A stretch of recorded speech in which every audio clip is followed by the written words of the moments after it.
సర్వోన్నతుడును సర్వశక్తిమంతుడు మన ప్రభువును ప్రియరక్షకుడైన యేసుక్రీస్తు వారి పేరిట మీ అందరికీ కూడా నా నిండు హృదయపూర్వక వందనాలు. దేవుని యొక్క మహా గొప్ప కృపా భాగ్యతను బట్టి 2024 సంవత్సరం క్రిస్మస్ దినంలో ఈ విధంగా మిమ్మల్ని కలుసుకోవడానికి దేవుడు నాకు ఇచ్చిన ఈ మహా గొప్ప కృపా భాగ్యతను బట్టి ఆయన నామమునకే సమస్త మహిమ గంతలు చెల్లునుగాక. ఈ దినము పరిశుద్ధ లేఖన గ్రంథంలో ఉన్నటువంటి కొన్ని మర్మములు మనం తెలుసుకుందాం. గత వారము ఉన్నటువంటి ఎందువలన యేసుక్రీస్తు వారు ఈ దేవుడు ఈ లోకానికి పంపించడం జరిగింది, అదేవిధంగా ఆయన రావడం వలన ఈ లోకంలో కలిగినటువంటి గొప్ప పరిణామాలు ఏంటనేది కూడా మనం ఈ దినం కొద్దిసేపు ధ్యానం చేసుకుందాం. అసలు తండ్రి అయినటువంటి దేవుడు యేసుక్రీస్తు అయిన తన కుమారుడైన ఏకైక కుమారుడైనటువంటి తన కుమారుని ఈ లోకానికి పంపించవలసిన అవసరము దేని వలన కలిగింది అనేది కొద్దిసేపు ధ్యానం చేసుకుందాం. ఆయన తండ్రి యొక్క కుడిపార్శ్వన ఆశీనుడైనటువంటి యేసుక్రీస్తు ప్రభువు వారు తన తండ్రి తన కుమారుని పంపించడానికి ఆయన ఎంతగా తన కుమారుని ఒక తగ్గింపుగా ఈ భూలోకానికి పంపించున్నారో, ఆ పంపించింది కారణం ఏమిటనంటే ఆయన రూపంలో మానవుని చేసుకున్నారు. మానవుడితో ప్రతి దినం కూడా ఆయన సహవాసం చేస్తున్నారు. అయితే మానవుడు దేవుని యొక్క మాటను తృణీకరించి ఈ లోకంలోకి పాపాన్ని తీసుకుని వచ్చి ఉన్నాడు. ఆ పాపమై పరిపక్వమై ఈ పాపం అనేది పెట్రెల్లిగిపోయింది. మరలా అనేక మంది ప్రవక్తల చేత ఆయన వాక్యాన్ని అందించినప్పటికీ, దేవుని యొక్క శక్తిని గురించి వివరించినప్పటికీ, తన ప్రజలను రక్షించడం కొరకు అనేక విధాలుగా నాయకుల్ని లేవనెత్తినప్పటికీ కూడా ప్రజలు విన్నట్లుగా ఉండి మరలా తప్పిపోయినటువంటి పరిస్థితులు. అటువంటి పరిస్థితుల్లో ఇక దేవుడే చూచి ఆయన ఎంతగానో ఆయన కలత చెంది మానవుడు చేస్తున్నటువంటి పరిస్థితులను కలత చెంది తన కుమారుడైనటువంటి యేసుక్రీస్తు వారిని నరారు రూపిగా ఈ లోకానికి పంపించినట్లుగా తెలుస్తున్నది. ఈ దినము యేసుక్రీస్తు ప్రభువు వారిని తండ్రి అయినటువంటి దేవుడు ఈ భూమి మీదకి శరీరరీతిగా పంపించడానికి అసలు కారణములు ఏమిటి అనే కొన్ని విషయాలు మనం తెలుసుకుందాం. మొదటిగా యేసుక్రీస్తు వారిని ఒక మానవుని రూపంలో ఈ భూమి మీదకి పంపించడానికి అనీతికరం పెరిగిపోయింది. అనీతికరమైన కార్యాలు పెరిగిపోయినాయి భూమి మీద. అనీతికరమైన మార్గంలో మానవుడు నడుస్తున్నాడు. తన ప్రజలు నశించిపోతూ ఉన్నారు. ప్రజలు నిట్టూర్పులుతున్నారు. ఒకరి మీద ఒకరు హాహాకారాలు పలుకుతున్నారు. పాపము పెట్రెల్లిగిపోతున్నది. ఆ పరిస్థితుల్లో తన కుమారుడైనటువంటి యేసుక్రీస్తు వారిని ఏ పాపం ఎరగినటువంటి రీతిగా ఒక స్త్రీ ద్వారా సంతానం కలిగినది ఎవరైనా ఉన్నారు అనంటే యేసుక్రీస్తు ప్రభువు వారే. అవును, పురుషుడి యొక్క కలిక లేదు. ఆయన పవిత్రుడిగా ఈ లోకానికి కన్య మరి అనేటువంటి గర్భవతి అయినటువంటి ఆ మరియమ్మ యొక్క గర్భంలో యేసుక్రీస్తు ప్రభువారు ఉద్భవించినట్లుగా మనకు తెలుస్తున్నది. యేసుక్రీస్తు ప్రభువారు ఒక పుణ్యాత్ముడిగా ఈ లోకానికి వచ్చి ఉన్నాడు. ఆయన ఏ పాపం ఎరగలేదు. తల్లి తండ్రుడి యొక్క కలయిక ద్వారా మనం పుట్టాము, కానీ యేసుక్రీస్తు వారు పుట్టలేదు. చాలామంది చాలా భయంకరమైన మాటలు మాట్లాడుతుంటారు, కానీ ఈ క్రిస్మస్ దినాన్న నేను వారి గురించి అయితే నేను మాట్లాడలేదు. కానీ అటువంటి పవిత్రుడైనటువంటి దేవుడు అపవిత్రతతో నిండిపోయిన మానవుని రక్షించడం కొరకు ఆయన నరారు రూపిగా ఈ లోకానికి ఏటించినట్లుగా తెలుస్తున్నది. అయితే ఆయన రావడానికి మూల కారణం ఏంటంటే, మొదటిగా మనం చూసినట్లయితే గనక ఏ మానవుడైతే ఒక నీతికరమైన మార్గంలో పయనించాలని తండ్రి అయినటువంటి దేవుడు కోరుకున్నాడో, మొదటిగా మానవుడు నీతిలో నుండి మార్గం తప్పిపోయినట్లుగా తెలుస్తున్నది. ఏ నీతికరమైన మార్గంలో మానవుడు జీవించాలో ఆ నీతికరమైన మార్గంలో మరలా నడిపించడం కొరకు ఒక సజీవ సాక్షిగా మానవుడికి మానవ దేహంతో నీతికరమైన మార్గంలో నడవగలుగుతామని, ఏ విధంగా జీవించాలో అది రుజువు చేయటం కొరకు ఈ లోకంలోకి యేసుక్రీస్తు ప్రభువారిని తండ్రి అయినటువంటి దేవుడు పరలోక స్వాతంత్రము పొందగలిగినటువంటి కృపా భాగ్యతను మానవుడికి అందించడం కొరకు పంపించినట్లుగా తెలుస్తున్నది. ఈ మాటలు మత్తయి సువార్తలోకి మనం వెళ్దాం. మత్తయి సువార్త 21వ అధ్యాయం మనం గమనించినట్లయితే 21:32 వచనంలో ఈ మాట రాయబడింది. యోహాను నీతి మార్గంలో మీ యొద్దకు వచ్చెను, మీరు ఇతన్ని నమ్మలేరు.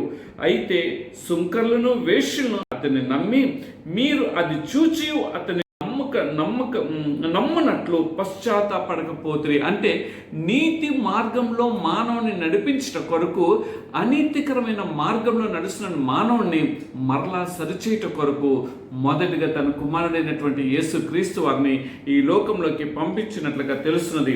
అంత మాత్రమే కాదు, 1 పేతురు రాసినటువంటి పత్రికలోకి మనం వెళ్ళి గమనించినట్లయితే 1 పేతురు రాసినటువంటి పత్రికలో ఒక మాట అక్కడ రాయబడి ఉంటుంది. ఆ మాటను కూడా ఒకసారి మనం ధ్యానం చేసుకుందాం. 2వ అధ్యాయం 21వ వచనము ఈ విధంగా రాయబడి ఉన్నది. ఏమనంటే, క్రీస్తు కూడా మీ కొరకు బాధపడి మీరు తన అడుగు జాడల యందు, ఏంటి ఆ అడుగు జాడలు అనగా నీతి మార్గమనే అడుగు జాడల్లో మానవుడు నడవాలని యేసు క్రీస్తు ప్రభు వారు మాదిరి చూపించి ఈ మార్గంలో ఈ విధంగా పయనించవచ్చు, మనం అనీతికరమైన మార్గాన్ని విడిచిపెట్టి నీతికరమైన మార్గంలో పయనించవచ్చు అని చెప్పి రుజువు చేయట కొరకు ఆయన నీతి మార్గాన్ని మానవుడికి మరొకసారి ఆయన రుజువు చేసినట్లుగా తెలుస్తుంది. దాన్ని చూపించట కొరకు, జీవించగలము అని రుజువు చేయట కొరకు యేసుక్రీస్తు ప్రభు వారిని తండ్రి అయినటువంటి దేవుడు ఈ లోకానికి పంపించినట్లుగా తెలుస్తున్నది. రెండోదిగా చూసినట్లయితే యేసుక్రీస్తు ప్రభు వారిని తండ్రి అయినటువంటి దేవాతి దేవుడు పంపించడానికి మూల కారణం ఏంటంటే, మన శత్రు యొక్క తంత్రములను ఏ విధంగా మానవ రీతిగా ఉండి ఎదుర్కొనవచ్చో అది తెలియచేట కొరకు యేసుక్రీస్తు ప్రభు వారిని ఈ లోకంలోకి తండ్రి అయినటువంటి దేవుడు పంపించినట్లుగా తెలుస్తున్నది. వాడి యొక్క తంత్రములను మనం లయం చేయవచ్చు, మానవ రీతిలో ఉండి వాడిని ఓడించగలము అనేది ఒక రుజువు చేయట కొరకు, అది సాధ్యమని అది ప్రత్యక్షపరచట కొరకు ఆయన యేసుక్రీస్తు ప్రభు వారు ఈ లోకంలోకి వచ్చినట్లుగా తెలుస్తుంది. 1 యోహాను పత్రికలోకి వెళ్దాం. 1 యోహాను పత్రికలోకి మనం వెళ్ళి గమనించినట్లయితే 3వ అధ్యాయము 8వ వచనంలో ఈ మాట ఈ విధంగా రాయబడి ఉన్నది. 3వ అధ్యాయము 8వ వచనము, అపవాది మొదటి నుండి పాపము చేయుచున్నాడు గనక పాపము చేయవాడు అపవాది సంబంధి, అపవాది యొక్క క్రియలను లయపరచుటకే దేవుని కుమారుడు ప్రత్యక్షమాయను. Why he came into this world అని అంటే, ఏదైతే సిన్ఫుల్ మానవుడు చేస్తున్నాడో, ఆజ్ఞ అతిక్రమము తండ్రి అయినటువంటి దేవుడు చేయొద్దన్న దాన్ని మానవుడు ఎప్పుడైతే తృణీకరించి ఇది పర్వాలేదు అనుకొని పాపానికి ఒడిగట్టి ఉన్నాడో, అక్కడ సాతాను తంత్రములకు మానవుడు వాడు లోబడిపోయినట్లుగా తెలుస్తుంది. సాతాను యొక్క కబంధ హస్తంలోకి మానవుడు వెళ్ళిపోయి ఉన్నాడు. అయితే యేసుక్రీస్తు ప్రభు వారు ఏ విధంగా మానవ రీతిలో ఉండి వాడి యొక్క తంత్రములను లయపరచవచ్చో, వాడి యొక్క తంత్రములను మనం జయించవచ్చో, వాడి తంత్రములు అణచివేయగలమో తన కుమారుడైనటువంటి యేసుక్రీస్తు ద్వారా మనకి అది ఆయన ప్రత్యక్షపరిచినట్లుగా దేవుని కుమారునిగా ఆయన ప్రత్యక్షపరిచి ఉన్నాడు. అలానే ఆయన ఒక్కరే కాదండి, మానవుడు ప్రతి ఒక్కరం కూడా మొదట నీతి మార్గంలో పయనించినట్ల, నీతి మార్గంలో మనం జీవించినట్లయితే, నీతి మార్గంలో మన మార్గంలో నడిచినట్లయితే మనము కూడా శత్రువు యొక్క తంత్రములను వాడి యొక్క క్రియలను మనం లయపరచగలుగుతామని ఈ మాట ద్వారా మనకి అర్థమవుతున్నది. మూడోదిగా మనం చూసినట్లయితే యేసుక్రీస్తు ప్రభు వారిని తండ్రి అయినటువంటి దేవుడు పంపించడానికి మూడో కారణం ఏమిటో తెలుసా? మానవునికి దేవునికి ఉన్నటువంటి బంధం ఏదైతే తెగిపోయిందో పాపము ద్వారా చేసింది, ఆ తెగిపోయినటువంటి బంధము మరలా ఏర్పరచట కొరకు, ఆ బంధం తిరిగి నిర్మించట కొరకు, ఆ బంధం ద్వారా మరలా తండ్రికి కుమారుడుకున్నటువంటి ఆ యొక్క సంధి అనేది మళ్ళీ కుదుర్చట కొరకు తన కుమారుడైనటువంటి యేసు క్రీస్తు ద్వారా అది మనకి రుజువు చేయబడినట్లుగా తెలుస్తున్నది.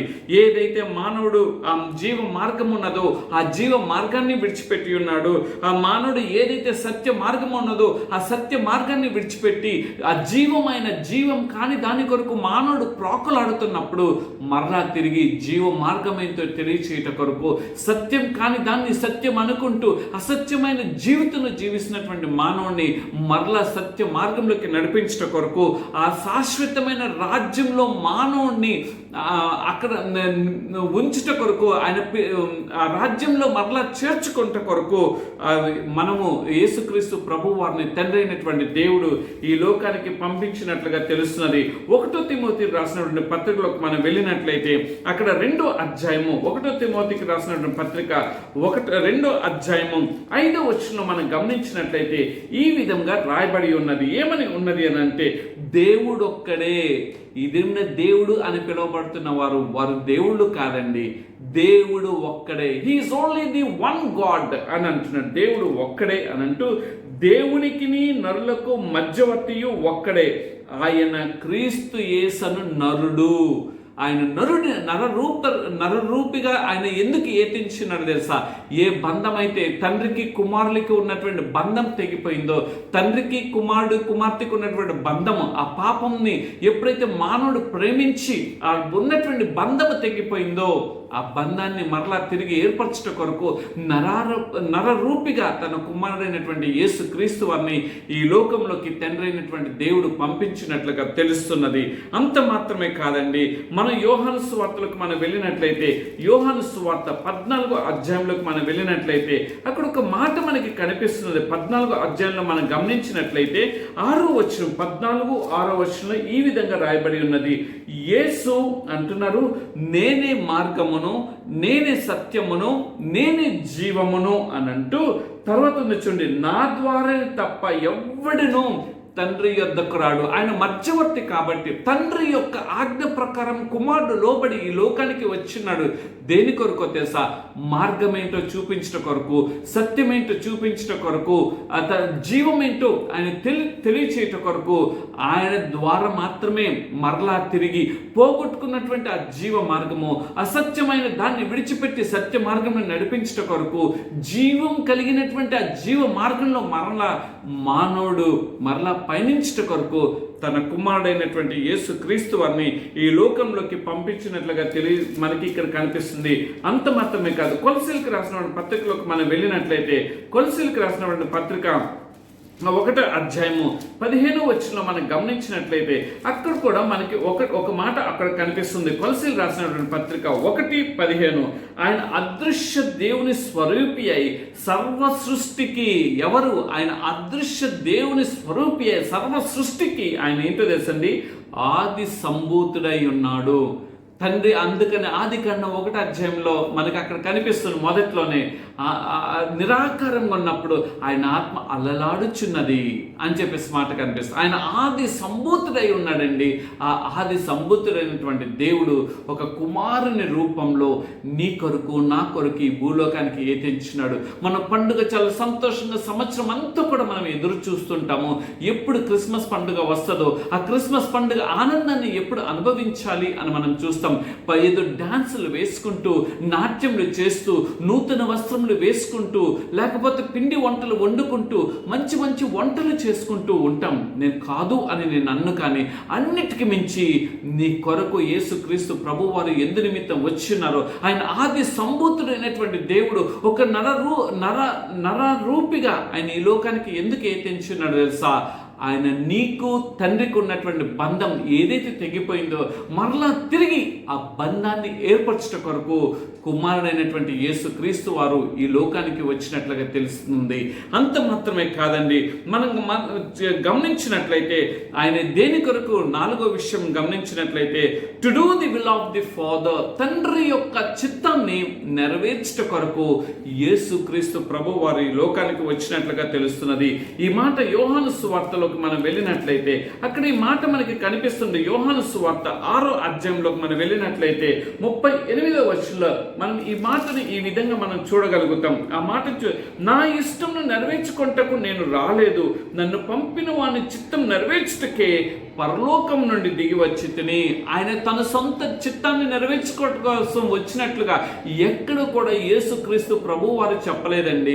ఆయన కేవలము తన తండ్రి యొక్క చిత్తము ఏదైతే ఉన్నదో, అంటే నశించిపోతున్న మానవుడు ఏ విధంగా పాపపు ఊబిలో ఆయన మరలా తండ్రికి ఉన్నటువంటి బంధము తెగిపోయిందో, తండ్రి మాట వినుకోకుండా తన ఇష్టానుసారమైన మాటలు వింటూ ఉన్నాడో, ఆ యొక్క మాటలను తీసివేసి మరలా తన తండ్రి యొక్క చిత్తాన్ని ఆయన పంపించిన యొక్క రూపాన్ని మరలా తిరిగి ఆ యొక్క చిత్తం నెరవేర్చడం కొరకే యేసుక్రీస్తు ప్రభు వారి లోకంలోకి వచ్చినట్లుగా తెలుస్తున్నది.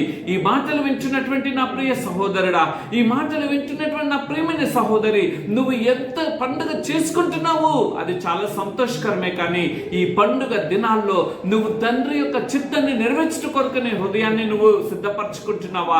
ఏదో పండుగ వస్తున్నది కదా, ఆ పండుగ చేసేసుకుంటున్నాము, చాలా సంతోషంగా బంధువులు పిలుచుకున్నాము, చాలా సంతోషంగా పిండి వంటలు చేసుకున్నాము, చాలా సంతోషంగా ఇంటికి సున్నాలు వేసుకున్నాము, చాలా సంతోషంగా డెకరేషన్ చేసుకున్నాము అని నువ్వు అనుకుంటున్నావు. ఇట్స్ గుడ్, నేను కాదు అని నేను సంతోషకరంగా చేసుకోవడంలో అది తప్పులేదు. కానీ అన్నిటికీ మించి నువ్వు దేని కొరకు, ఏ చిత్తాన్ని నెరవేర్చడం కొరకు తండ్రి అయినటువంటి దేవుడు ఈ లోకంలో ఇంకా నిన్ను నన్ను ఒక సజీవ లెక్కలో ఉంచున్నాడు, ఆ సజీవమైన దేవుని యొక్క ఆ ప్రత్యక్షతను, ఆ చిత్తంను నువ్వు తెలుసుకునే విధానంలోకి ఈ యొక్క నూతన సంవత్సరం ప్రవేశింపబడక ముందే ఈ పండుగ దినాన్ని తెలుసుకోవాలని దేవుడు కోరుకొంచున్నాడు. అంతేగాని ఏదో మానవుడు రూతులో ఉన్నప్పుడు ఏదో యేసుక్రీస్తు ప్రభువారు వచ్చాడు, నా కొరకు చచ్చిపోయాడు కాబట్టి ఆయన పుట్టినరోజు జ్ఞాపకంగా ఇదిగో పండుగ చేసేసుకుందాం, పుట్టినరోజు జ్ఞాపకంగా ఇది చేసుకుందాం అది చేసుకుందాం అని మనం అనుకుంటాం. కానీ వాటన్నిటికంటే మించి కూడా ఎందు నిమిత్తము ఇదిగో మనకంటే ముందు గొప్పవారు, గొప్ప బలశూరులు ఈ లోకాన్ని విడిచిపెట్టి వెళ్ళిపోయి ఉన్నారు. కానీ నువ్వు నేను ఇంకా ఎందుకు సజీవులుగా ఉన్నామో తెలుసా? నువ్వు నేను ఎందుకు ఇంకా నీ భూమి మీద సజీవ లెక్కలో ఉన్నామో తెలుసా? తండ్రి యొక్క చిత్తాన్ని మానవుడుగా నువ్వు నేను, అన్న కుమారుడుగా అయిన కుమార్తెగా నువ్వు నేను నెరవేర్చడం కొరకే ఈ భూమి మీద ఉన్నామనేది నువ్వు తెలుసుకుంటున్నావా? కాబట్టి ఈ పండుగ దేవుడు నువ్వు తెలుసుకోవాల్సింది ఏమిటో తెలుసా? దేవా, మీ చిత్తం ఏదైతే నా పట్ల ఉన్నదో మీ చిత్తము నాకు ప్రత్యక్షపరచునైనా, మీ చిత్తం ఏంటో నాకు తెలియచేయనైనా, మీ చిత్తాన్ని చేయటం నేను ఇష్టపడుతున్నానయ్యా, మీ చిత్తాన్ని నేను ముందు కొనసాగించడానికి ఇష్టపడుతున్నానయ్యా. నా జీవితంలో ఎన్నో పండుగ దినాలు అయిపోయినాయి, ఎన్నో సంవత్సరాలు గట్టించిపోయినాయి, అంతా కూడా ఆచారపరమైనటువంటి పండుగని నేను చేస్తున్నాను. కానీ ఇది కాదు నాయన, మీ చిత్తం ఏమిటో ఈ సంవత్సరంలో నేను తెలుసుకోవడానికి మరొక బాధ్యతనిచ్చావు ప్రభా. ఇదిగో ఇది మొదలుకొని ప్రభా, నా చిత్తం కాదు, నా స్వశక్తిని కాదు, నా సొంత బలము కాదు, నా యొక్క సొంత ఆలోచన కాదు ప్రభా. దిస్ టుడే ఆన్వర్డ్స్ నాయన, ఈ దినం నుండి నాయన నేను మీ చిత్తం నెరవేర్చడం కొరకు ఇదిగో మీ ప్రియ కుమారుడైన యేసుక్రీస్తు ప్రభు వారు ఏ విధంగా అయితే ఇది నా చిత్తం కాదు, నా తండ్రి చిత్తాన్ని నెరవేర్చడం కొరకే వచ్చానని ఆయన చెప్పి ఉన్నారో, ఏ మాదిరి అయితే మాకు చూపించున్నారో ఆ మాదిరిని నేను కూడా నెరవేర్చడం కొరకు నన్ను సిద్ధపరచని ఈ పండుగ దినంన మనం ఒక చిన్న వాగ్దానం చేద్దాం. దేవా, ఇదిగో నా చిత్తాన్ని విడిచిపెడుతున్నాను తండ్రి, ఇది మొదలుకొని మీ చిత్తాన్ని నెరవేర్చడం కొరకు సిద్ధపడుతున్నానయ్యా. ఇది మొదలుకొని ఇదిగో నాయన నా అనేది తీసివేసి మీ కొరకు జీవించడానికి అయ్యా మీ చిత్తం ఏమై ఉన్నదో నాకు ప్రత్యక్షపరచు నాయన.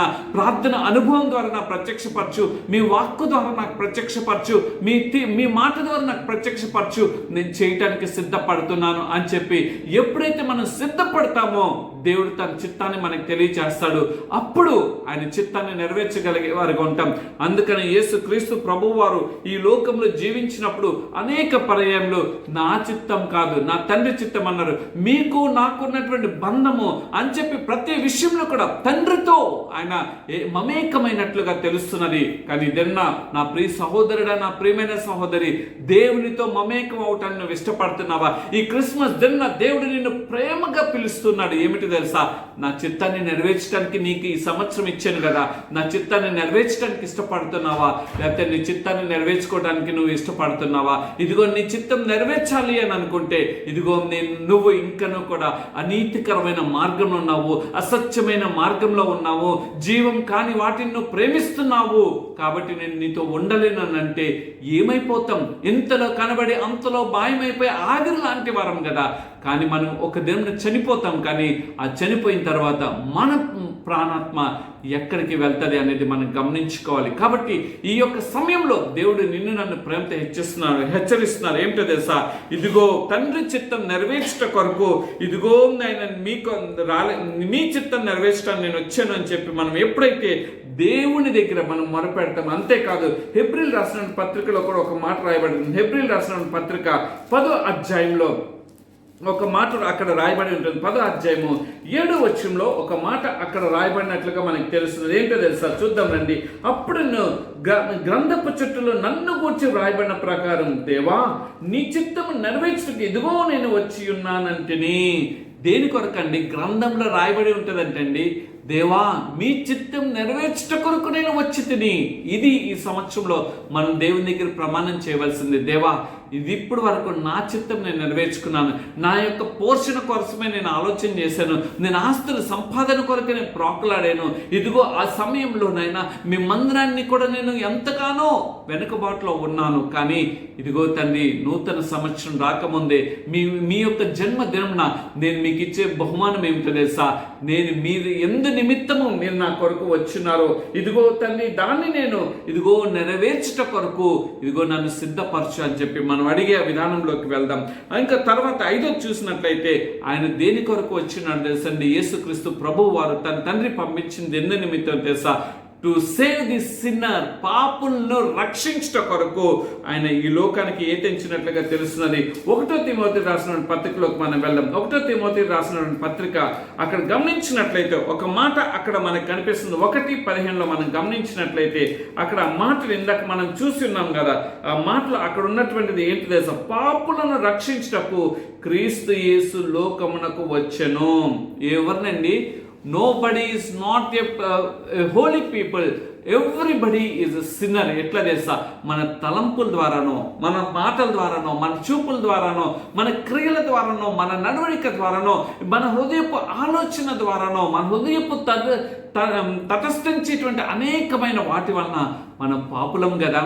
అయితే పాపి మరలా తిరిగి రక్షించబడాలనంటే యేసు క్రీస్తు వారి ద్వారా మాత్రమే మనకి ఆ రక్షణ ఉంటుందండి.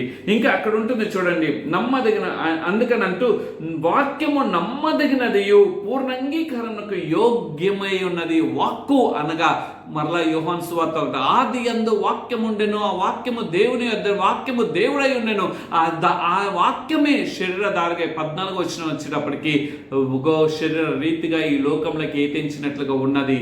నా ప్రియ సహోదరుడా, ఈ మాటలు వింటున్నటువంటి నీవు నీ కొరకు ఏ పాప బంధకంలో మానవుడు చిక్కబడి ఉన్నావో, లేకపోతే ఈ మాటలు వింటున్నటువంటి నీవు ఇదిగో నీ ఇంట్లో ఉన్నటువంటి ఆ యొక్క స్థితిని, బిడ్డల్ని మాట వినట్లేదా, లేకపోతే నీ యొక్క భర్తని మాట వినట్లేదా, నీ భార్యని మాట వినట్లేదా, నీ బిడ్డల్ని మాట వినట్లేదా, నీ అత్త మామలే నీకు ఒక పెద్ద తలపోటుగా ఉన్నారా, లేకపోతే నీ యొక్క తోబుట్టులే నీకు తలపోటుగా ఉన్నారా? ఈ నూతన సంవత్సరంలో ఈ పండుగ దినమున, దేవా నా పాపమే నా యొక్క క్రియలకు ఇది నాంది పలుకుతుంది, కాబట్టి దీనిలో నుండి నేను బయటకు రావాలని ఇష్టపడుతున్నానయ్యా. మీ వాక్యం అనగా మీ మాట వైపు నేను చూస్తానయ్యా, అది ఎప్పటికీ నిల్చున్నది. అందుకని ఒక మాట ఉంటుంది కదా, పాపులను రక్షించుట కొరకే యేసుక్రీస్తు ప్రభు వారి లోకాల్లోకి తెంచినట్లుగా ఉన్నది. ఈ దినంన మనం తెలుసుకోవాల్సింది ఏంటంటే, యేసుక్రీస్తు ప్రభు వారు ఇదిగో పాపినైన నా కొరకు, దుర్మార్గుడైన నా కొరకు, ఇదిగో దేవునికి వ్యతిరేకరమైన క్రియ చేసేటువంటి నా కొరకు, అయ్యా మీరు సింహాసనాన్ని విడిచిపెట్టి, ఆ బంగారపు సింహాసనాన్ని విడిచి ఇదిగో నా కొరకు ఈ లోకానికి ఒక రిక్తునిగా వచ్చి ఉన్నావు కదయ్యా. ఇదిగో నాయన, నాలో ఉన్న పాపం నుండి నాకు విడుదల ఇవ్వు నాయన. నేను రావాలని ఎంతో ప్రయత్నం చేస్తున్నాను, కానీ నేను రాలేకపోతున్నాను. అయ్యా మీ తోడు కావాలి స్వామి, మీ తోడు కావాలి స్వామి అని మనం అడిగినప్పుడు ఆయన తోడు ఉంటే మనం దేని నుండి అయినా బయటికి రాగలుగుతాం. స్వశక్తితో రావాలని మనం ఎంత ప్రయత్నం చేసినా మనం రావటానికి అది కష్టం అవుతుంది. కానీ ఎప్పుడైతే దేవుని తోడు మనం కోరుకుంటామో, నీ కొరకు నా కొరకు కలువరి సిలువలో ప్రాణం పెట్టి తిరిగి లేచి పునరుద్ధానుడైన యేసు క్రీస్తు వారి యొక్క సహాయతను మనం కోరుకుంటామో, అప్పుడు మనం విడుదల పొందుకోగలుగుతాం. అప్పుడు ఆ బంధకం నుండి బయటకు రాగలుగుతాం. ఈ యొక్క పండుగ దినం, దేవా పాపినైన నన్ను రక్షించుట కొరకు పరమ సింహాసనాన్ని విడిచిపెట్టి, పరలోకపు రాజ్యాన్ని విడిచిపెట్టి నా కొరకు ఒక వ్యక్తినిగా వచ్చావు అయ్యా. మీ ఔన్నత్యం ఏంటో నేను గుర్తెరుగుతున్నానయ్యా, మీ గొప్పతనం ఏంటో నేను గుర్తెరుగుతున్నానయ్యా. ఈ పండుగ దినంన అయ్యా నాకు విడుదల దయచే అని చెప్పి మనం అడుగుదాము. తర్వాత మనం గమనించినట్లయితే అంత మాత్రమే కాదు, కానీ హెబ్రీయులు రాసిన పత్రికలో మనం వెళ్ళినట్లయితే అక్కడ 9వ అధ్యాయంలో ఒక మాట కూడా అక్కడ రాయబడి ఉంటుంది. హెబ్రీయులు రాసిన పత్రిక 9లో 9:26 మనం గమనించినట్లయితే ఈ విధంగా రాయబడిన చూడండి, అట్లయిన జగత్తు పునాది వేయబడిన మొదలుకొని ఆయన అనేక పర్యాయములు సంపడవలసి వచ్చును. అయితే ఆయన యుగ యుగం సమాప్తి అందు తన్ను తానే బలిగా అర్పించుకోవటం వలన పాప పరివారణ చేయుటకై ఒక్కసారి ప్రత్యక్షపరచబడను. యేసుక్రీస్తు వారి యొక్క ప్రత్యక్షతే మన పాపాల నుండి విడుదల. యేసుక్రీస్తు వారి యొక్క ప్రత్యక్షతే మనకు రక్షణ భాగ్యతను కలగజేసింది. దేని నుండి? పాపం నుండి. కాబట్టి నా ప్రియ సహోదరుడా, మన పాపము మనం పోగొట్టుకోవాలంటే ఎక్కడికి వెళ్ళినా మన పాపం తొలగించబడదు. కేవలము యేసుక్రీస్తు వారి యొక్క రక్త ప్రోక్షణ వలన, ఆయన నీ కొరకు నా కొరకు చిందించిన రక్తం ద్వారా మనకి గొప్ప విడుదల కలుగుతున్నది. కాబట్టి ఈ పండుగ దినం అయ్యా, ఇదిగో నాయన మీ యొక్క నాయన పుట్టిన దినమున నాయన, ఇదిగో నాలో ఉన్న పాపం నుండి నేను రావాలని అనుకుంటున్నాను, కానీ నేను రాలేకపోతున్నాను, నాకు విడుదల ఇవ్వని చెప్పేసానంటే తప్పక దేవుడు సహాయం చేస్తారు. తర్వాత విషయం చెప్తే ఇంక చూద్దాం. తర్వాతది 6వ విషయము, చీకటితో నిండిన లోకంకి వెలుగిచ్చుట కొరకే యేసుక్రీస్తు ప్రభువు వారు ఈ లోకంలోకి తన తండ్రి అయినటువంటి దేవుడు పంపించినట్లుగా తెలుస్తున్నది. ఎందుకో తెలుసా? లోకమంతా కూడా చీకటితో నిండిపోయింది. ఎక్కడ చూసినా భయంకరమైన పరిస్థితులే. ఆ దినంన అప్పుడు మాత్రమే కాదండి, ఈ దినం కూడా లోకమంతా కూడా చీకటితో నిండిపోయింది. అందుకని యేసుక్రీస్తు ప్రభువు వారు పుట్టినప్పుడు గబ్రియేలు దేవదూత సర్వలో మనం చూసినట్లయితే కనుక అక్కడ రాయబడి అద్భుతమైన మాట మనకి రాయబడి ఉంటుంది. ఆ మాట ద్వారా మనం తెలుసుకోవాల్సింది ఏంటో తెలుసా? ఈ లోకంలో ఈ చీకటి బంధకంలో బంధించబడి ఏ అసమాధానం అయితే ఈ భూమి మీద ఏలుబాటు చేస్తుందో ఆ అసమాధానాన్ని తీసివేసి మానవుడికి సమాధానం కలిగించడం, సర్వోన్నతమైన దేవునికి ఘనతయు ఆయన ఇష్టలైన ప్రజలకు అనే మాట అక్కడ రాయబడి ఉంటుంది. ఆయన ఇష్టడైన ప్రజలమైన నువ్వు నేను ఇగో సమాధానం కలిగి ఉండాలి. ఏ చీకటి బంధకంలో మన కుటుంబాలు మన వ్యక్తిగత జీవితాలు బంధించబడినాయో ఆ బంధకం నుండి విడుదల పొందుకొని వెలుగుమయమైనటువంటి ఆ ప్రత్యక్షత దేవుణ్ణి తెలుసుకోవట కొరకు, ఆ దేవుణ్ణి చూడగలిగేటువంటి కృపా భాగ్యత ఈ లోకంలో ఎవరు పుట్టినా నక్షత్రము వెలవలేదండి. యేసుక్రీస్తు ప్రభువు వారు పుట్టినప్పుడు నక్షత్రము ఆ చీకట్లో ఉన్నటువంటి ఆ యొక్క గొర్రెల కాపరులకు దారి చూపించింది. నక్షత్రము జ్ఞానులకు దారి చూపించింది. ఈ దినం ఈ మాటలు వింటున్నటువంటి నా ప్రియ సహోదరుడా, నా ప్రియమైన సహోదరి, నీ జీవితంలో ఏ చీకటి బంధకంలో బంధించబడి ఉన్నావో ఈ దినం అంటున్నాడు, ఇదిగో నీ జీవితంలో ఉన్నటువంటి ఆ బంధకములను తీసివేట కొరకే ఇదిగో నా యొక్క వెలుగును నీ మీద ప్రత్యక్షపరచబోతున్నాను. ఇదిగో లెమ్మో తేజరిల్లుము, నా వెలుగు నీపై ప్రత్యక్షపరచబడుతుంది. యెషయా గ్రంథం 60లో రాయబడినట్లుగా నీ జీవితంలో వెలిగించుట కొరకు, ఈ చీకటి నుండి బంధకముల నుండి విడిపించుట కొరకు యేసుక్రీస్తు వారు ఈ లోకంలో అవతరించినట్లుగా మనకు తెలుస్తున్నది. అంత మాత్రమే కాదండి, ఆయన విషయంలో ఏమిటో తెలుసా? చీకటి నుండి వెలుగు ఇచ్చుట కొరకు నా యందు విశ్వాసముంచు ప్రతి వాడును చీకటిని నిల్చుండుకుంటున్నట్లు ఈ లోకమునకు వెలిగిచ్చుట కొరకు వచ్చి ఉన్నాను. ఈ మాట ఎక్కడదో తెలుసండి. యోహాను సువార్తలకు మనం వెళ్ళినట్లయితే, యోహాను సువార్త 15వ అధ్యాయంలోకి మనం వెళ్ళినట్లయితే అక్కడ మాట మనకి కనిపిస్తుంది. 15వ అధ్యాయం 22వ వచనం ముందు చూడండి. నేను వచ్చి వారికి వారికి పాప ఎప్పుడైతే వారికి పాపమునకు మిషలేదు అని అంటున్నాడు.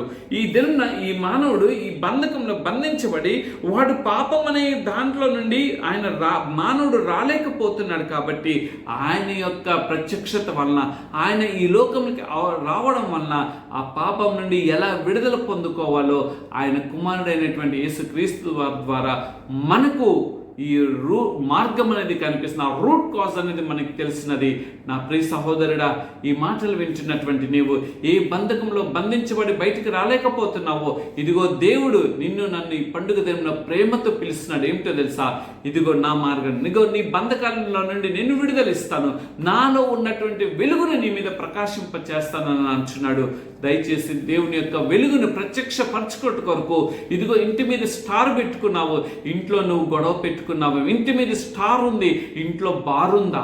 దయచేసి పండుగ దినాల్లో ఒక క్రైస్తవుడుగా అట్లాంటి పనులు చేయకూడదు. పైన స్టారు కింద బారు అనే పరిస్థితులు, అనగా ఇదిగో అల్లకల్లోలు, ఇంట్లో గొడవలు, లేకపోతే ఇంట్లో అశాంతి అసమాధానము అది కాదండి క్రిస్మస్ స్టార్ పెట్టి చేయవలసింది. నువ్వు చేయవలసింది ఏమిటో తెలుసా? పైన ఏ విధంగా అయితే ఆ యొక్క నక్షత్రం వెలుగుతుందో నీ ఇల్లు కూడా ఆయన వెలుగుతో నింపబడాలి. అది క్రిస్మస్ ఉన్నటువంటి మర్మము. నా ప్రియ సహోదరుడా, ఇదిగో నీ జీవితంలో ఉన్న వెలుగును, నీ జీవితంలో చీకటి నుండి వెలిగించుట కొరకే తన కుమారుడైనటువంటి యేసు క్రీస్తు వారిని తండ్రి అయినటువంటి దేవుడు ఈ లోకానికి పంపించినట్లుగా తెలుస్తున్నది. అంత మాత్రమే కాదండి, ఆయన దేని కొరకు వచ్చాడు తెలుసా?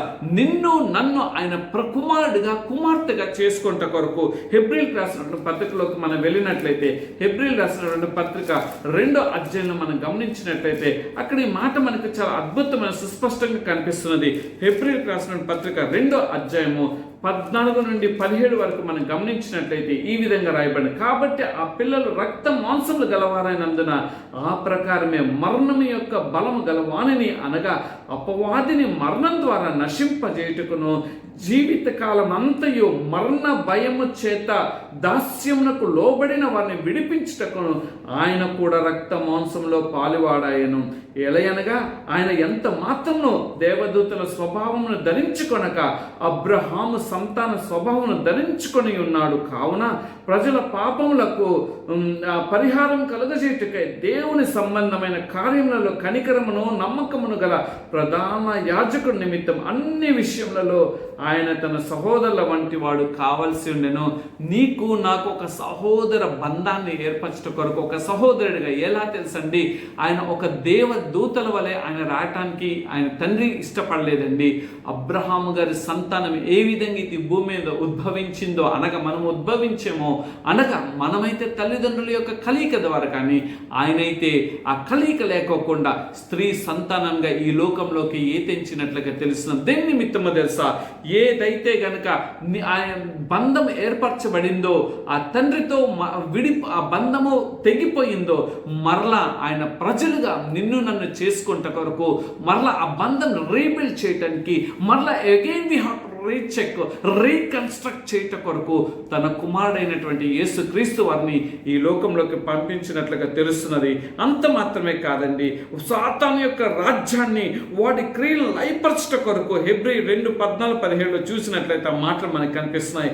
కాబట్టి ఈ ఆ సాతాను బంధకముల నుండి మనం విడిపించబడి వాడిని లయపరిచి మన కాళ్ళ క్రింద వేసి లయపరచట కొరకు అటువంటి శక్తి సామర్థ్యత మానవుడిగా ఎలా పొందుకోవాలో యేసు క్రీస్తు ద్వారా మనము ఒక ప్రత్యక్షతను మనం చూడగలుగుతాం. ఆయన అణిచివేసే సిలువలో వాడి యొక్క కాడిని, సిలువ రక్తం సిలువలో ఆయన వేలాడుతూ వాడి యొక్క తలని నరికివేసినట్లుగా ఈ దిన నీ శత్రువు యొక్క తల కూడా నువ్వు నరికేయగలిగేటువంటి కృపాభాగ్యత రావాలనంటే ఇదిగో వీటిలో మనం సరి చేసుకోవాలి. వారు సరి చేసుకున్నప్పుడు మనం మన శత్రువుని మనం ఎదిరించగలుగుతాం. అంత మాత్రమే కాదండి, ఆయన దేని నిమిత్తం వచ్చే దేశ నిత్య రాజ్యాన్ని నీకు యోహాను సువార్త 6:51 చూసినట్లయితే అక్కడ రాయబడింది, నీకు నాకు ఆ నిత్య రాజ్యము ఏర్పరచట కొరకు తన కుమారుడైనటువంటి యేసు క్రీస్తు వారిని ఈ లోకంలోకి పంపించినట్లుగా తెలుస్తున్నది.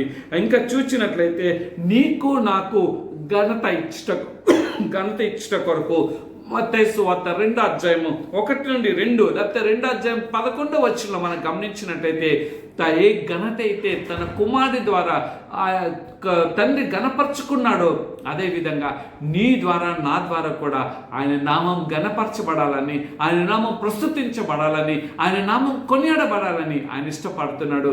అయితే నువ్వు ఆయన్ని గణపరుస్తున్నావా? లేకపోతే నిన్ను నువ్వుగా గణపరుచుకుంటూ నాకింత బలం ఉంది, ఇంత శక్తి ఉంది, ఇంత సామర్థ్యత ఉంది, ఇంత పేరుంది అని చెప్పి నిన్ను నువ్వుగా ప్రత్యక్షపరచుకుంటున్నావా? నా ప్రియ సహోదరుడా, దయచేసి మనుషుడిగా నువ్వు తగ్గిపో, దేవుణ్ణి హెచ్చించు. దేవుడైతే అందుకని ఎవరు తన్ను తాను తగ్గించుకుంటారో ఆయన హెచ్చిస్తారు, హెచ్చించుకునే వారిని ఆయన తగ్గిస్తాడు. కాబట్టి మనం తగ్గించుకుందాం, ఆయన హెచ్చించుదాం.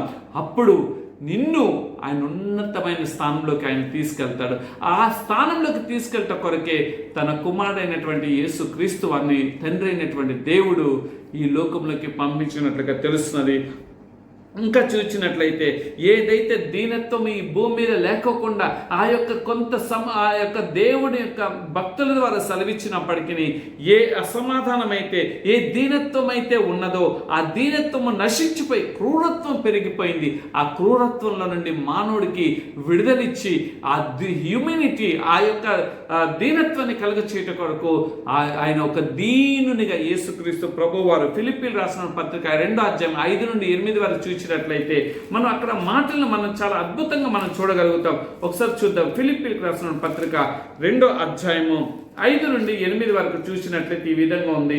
చూడండి, క్రీస్తు యేసును కలిగిన ఈ మనస్సు మీరును కలిగి ఉండు. మొదటగా మానవుడు మార్చుకోవాల్సింది ఏంటో తెలుసా? మనస్సు మార్చుకోవాలి. That is very very very important.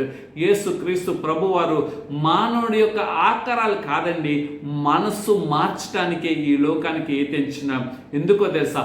మనిషి యొక్క మనస్సు వాడిని అధపాతాళానికి తొక్కివేసింది. మనిషి యొక్క మనస్సు వాడిని పాపానికి ప్రేరేపితం చేసింది. మనిషి యొక్క మనస్సు దేవునితో ఉన్న బంధాన్ని చెరిపివేసింది. మనిషి యొక్క మనస్సు దేవునికి లోబడుకోకుండా శత్రువుకు లోబడేటట్లుగా అయింది. కాబట్టి మరలా ఆయన ఏమని అంటున్నారో తెలుసా? ఇదిగో ఆయన కలిగినటువంటి క్రీస్తు యేసున కలిగిన మనస్సు మనలో ఏర్పరచట కొరకు మాదిరిని చూపించట కొరకు యేసుక్రీస్తు ప్రభువారు వచ్చినట్లుగా తెలుస్తున్నది. అంత మాత్రమే కాదండి, దేవుని స్వరూపం కలిగిన దైవత్వ స్వరూపము. కొంతమంది ముఖములు చూస్తే దయ్యపు రూపం ఉంటుంది, కానీ యేసుక్రీస్తు వారి యొక్క ఆ యొక్క రూపము చూచినప్పుడు అంటండి మనిషి చూడలేకపోయాడంటండి. ఆయన యొక్క బాప్తిస్మం తీసుకొని వచ్చినప్పుడు ఆ ఆకాశం నుండి ఒక స్వరం ఎడబడింది. ఆయన కుమారుని ఆత్మ రూపంలో పావురం వచ్చినట్లుగా, ఇదిగో నా ప్రియ కుమారుడు అని చెప్పేసి ఈ దిన నీవు కూడా ఆయన ప్రియ కుమారుడుగా ప్రియ కుమార్తెగా నువ్వు మార్చబడాలంటే ఈ దినం నువ్వు నేర్చుకోవాల్సింది ఏమిటో తెలుసా? దీనత్వం నువ్వు నేర్చుకో. యేసుక్రీస్తు వారిని ఉమ్ము వేస్తున్నా, ఆయన కొరడాలతో కొడుతున్నా, ఆయన ఆహాకారాలు చేస్తున్నా, హేళన చేస్తున్నా, ఆయనతో నడిచే వాళ్ళు ఎవరో తెలుసండి, ఆయన ఎక్కడ అప్పగిద్దామని ఎదురు చూసినటువంటి వారే, ఆయన ఎక్కడ దొరుకుతాడో ఆయన బంధిద్దామని చూసిన వారే, కానీ ఆయన ఎక్కడ కూడా పట్టుకోలేకపోయారు. ఎందుకో తెలుసా? ఆయన దీనత్వం, ఆ దీనత్వమైన ప్రేమే అనేక మందిని దినం ప్రపంచవ్యాప్తంగా పరిశుద్ధ గ్రంథం అనేది ఇదిగో వరల్డ్ రికార్డ్ ఎక్కిందనంటే దేని కొరకు తెలుసా? కేవలం నథింగ్ బట్ ఆయన యొక్క దీనత్వమే. ఈ దినం ఆయన కుమార్తెమైనటువంటి నీవు ఇదిగో ఈ పండుగ దినం యేసు క్రీస్తు వారిలో ఆయన జన్మతః దీనత్వాన్ని కనపరిచి ఉన్నాడు కదా. నీవు నేను కూడా ఈ యొక్క పండుగ దినం దీనత్వాన్ని నేర్చుకుందాం. ఆఖరిగా చూసినట్లయితే నీకు ఈ లోకంలోకి నిన్ను ఉంచిన దేశం ఒక శాంతి దూతగా ఆయన ఈ లోకంలోకి వచ్చినాడు. ఆయన అశాంతిని కలిగించలేదండి. ఆయన ఎవరికి కూడా ఆయన కొడుతున్నా ఆయన శాంతి స్వరూపిగానే ఆయన నిలబడిపోయాడండి. ఆయన హేళన చేస్తున్నా ఆయన తల దించుకొని ఉండిపోయాడండి.